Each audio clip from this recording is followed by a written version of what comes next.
student, welcome to my YouTube channel. I am Nana Raghani and today we will start chapter number 8.1, question number 6. In this question, if angle A and angle B are acute angle such that cos A is equal to cos B, then show that angle A is equal to angle B. पहले तो हम देख लेते हैं वही वाला formula जो हम पहले पढ़ चुके हैं, PVP, पाकिस्तान भूखा प्यासा, हिंदुस्तान हरा भरा. Sin cos tan cosec sec cot. हम यहाँ पे देख रहे हैं कि पहले हमें दो चीजों की वैल्यू चाहिए. एक चाहिए cos A की वैल्यू और एक चाहिए cos B की वैल्यू. हमने देखा था अगर थीटा हमारा A है तो जस्ट उसके सामने वाला होगा परपेंडिकुलर और ये वाला होगा बेस. तो cos A होता है B upon H. It means base है अपना AC और अपना हाइपोथेसिस है AB. अब अपन बात करते हैं cos B की. जब अपन थीटा हमारा B ले रहे हैं तो उसके सामने वाला हो जाएगा परपेंडिकुलर और ये वाला हो जाएगा बेस. cos का फॉर्मूला होता है B अपॉन H और यहाँ हमारा B है BC और H है AB. अब मैंने यहाँ पे दोनों को सेम रखना है, यानी मुझे cos A की वैल्यू को cos B की वैल्यू के इक्वल रखना है. cos A की वैल्यू आई है AC अपॉन AB और cos B की वैल्यू हमारी आई है BC अपॉन AB. इक्वल्स में अगर कभी भी सेम डिजिट होगी तो वो कैंसिल हो जाती है. तो आंसर आया AC is equal to BC. जब हमारी AC जो है वो BC के इक्वल है, इट मींस हम पढ़ चुके हैं जिसकी साइड बराबर होती है उसके एंगल भी बराबर होते हैं. इट मींस हमारे जो प्रूव करना था कि angle A is equal to angle B वो हो जाएगा. Now we will start question number 7. In this question हमारे पास cot थीटा की वैल्यू है 7 अपॉन 8 की. cot थीटा हमारा होता क्या है, बेस अपॉन परपेंडिकुलर. बेस अपना है 7 के, परपेंडिकुलर है 8 के. हमें निकालना है हाइपोथेसिस. हाइपोथेसिस का फॉर्मूला होता है b का स्क्वायर प्लस p का स्क्वायर. बेस है अपना 7 के स्क्वायर, परपेंडिकुलर अपना 8 के स्क्वायर, 7 7 जा 49 के स्क्वायर प्लस 8 8 जा 64 के स्क्वायर इज इक्वल टू 113 के स्क्वायर. स्क्वायर हटाने के बाद लगेगा अंडर रूट. आंसर आ गया 113 रूट 113 के, यानी जो हमारा हाइपोथेसिस है वो हो जाएगा रूट 113 के. ये तो वैल्यू निकल गई. अब हम इस वैल्यू को इस इक्वेशन में पुट करेंगे. हमारे पास इक्वेशन है ये वाली, इसे हमें सॉल्व करना है. इसके लिए हमें दो चीजें चाहिए. एक चाहिए साइन थीटा और एक चाहिए कॉस थीटा. साइन थीटा की वैल्यू क्या होती है,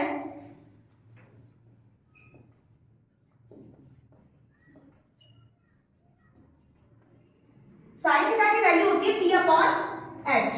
यहाँ पे अपना P है 8 के और H है रूट 113 के. के से के कैंसिल, वैल्यू आ गई 8 अपॉन 113 रूट. कॉस थीटा की वैल्यू होती है B अपॉन H. बेस है अपना 7 के और हाइपोथेसिस है रूट 113 के. के से के कैंसिल, आंसर आ गया 7 अपॉन रूट 113. अब इस वैल्यू को अपन इस इक्वेशन में पुट करते हैं. a plus B a minus B को हम लिखते हैं, कभी भी कोई चीज a plus B a minus B में होती है तो हम उसको लिखते हैं a square minus b square. तो यहाँ पे भी हम यही करेंगे. 1 का स्क्वायर माइनस साइन थीटा की वैल्यू होती है 8 अपॉन रूट 113 का स्क्वायर अपॉन 1 का स्क्वायर माइनस कॉस थीटा की वैल्यू है 7 रूट 113 का स्क्वायर. एक बार अपन ने 1 का स्क्वायर 1 8 8 जा 64 रूट 113 से मल्टीप्लाई होगा तो बन जाएगा 113. रूट से रूट मल्टीप्लाई होगा, रूट कैंसिल हो जाता है. 7 7 जा 49 और यहाँ पे भी वही सेम 113. अब यहाँ पे अपन अपनी मर्जी से डिनोमिनेटर को 1 बना लेंगे. अब एलसीएम लेंगे 113 और 1 का एलसीएम होता है 113. यहाँ पे आ गया 113 माइनस 64 और नीचे वाले का भी एलसीएम लेंगे, आएगा 113 माइनस 49. 113 में से 64 जाएगा तो आंसर आएगा 49 अपॉन 113 और डिवाइड 113 में से 49 जाएगा तो आएगा 64 अपॉन 113. यहाँ पे अपन पहले डिजिट को एज इट इज उतार देंगे, डिवाइड चेंज, मल्टीप्लाई में चेंज होती है, ये रेसिप्रोकल हो जाता है। 113 से 113 कैंसिल, आंसर आ गया 49/64। Now we will solve question number 7 part number 2। In this second part हमें वैल्यू निकालनी है cot स्क्वायर थीटा की। cot होता है हमारा b/p, बेस है अपना 7k, p है अपना 8k, 7 7 जा 49k स्क्वायर, 8 8 जा 64k स्क्वायर, k स्क्वायर से k square cancel, answer is 49/64। Now we will start question number 8।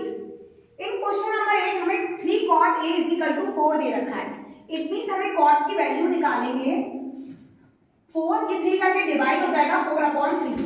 cot होता है हमारा b/p, बेस है हमारे पास 4 एंड परपेंडिकुलर है 3, तो बेस में हमने 4 के लिए लिया और परपेंडिकुलर में 3 के लिए लिया। अब हमारे पास ये जो वैल्यू है हाइपोथेसिस निकालेंगे हम लोग।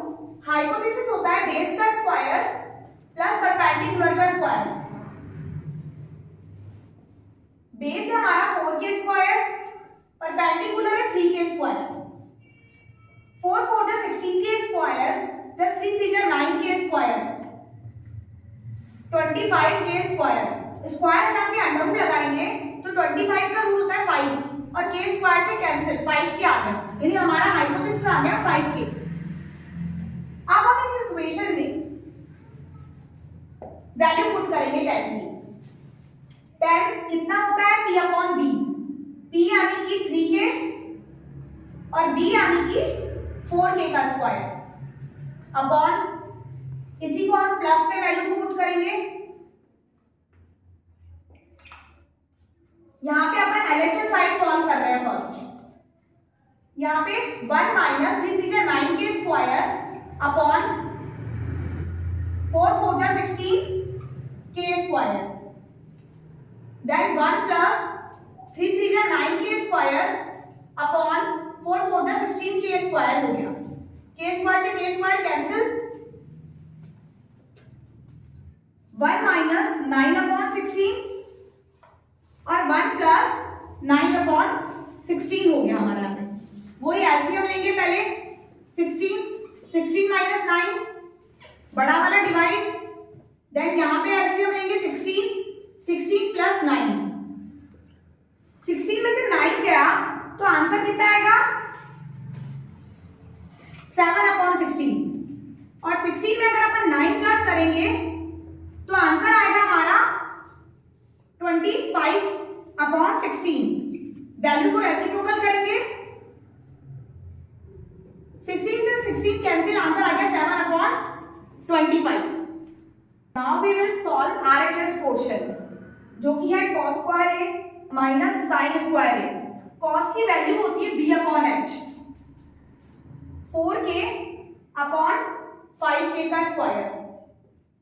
sin की वैल्यू होती है p/h, p यानी 3k/5k का स्क्वायर, 4 4 जा 16k स्क्वायर अपॉन 5 5 जा 25k स्क्वायर माइनस 3 3 जा 9k स्क्वायर, 5 5 जा 25k स्क्वायर। यहाँ पे अपन ने k स्क्वायर से k स्क्वायर कैंसिल कर दिया, हमारे पास बचा 16/25 माइनस 9/25। यहाँ एलसीएम लिया, 16 में से 9 को माइनस किया, आंसर आया 7/25। यानी हमने LHS सॉल्व किया था तब भी 7/25 और RHS सॉल्व किया तब भी आंसर 7/25। ये पूछ रहा था कि ये LHS RHS के बराबर है या नहीं,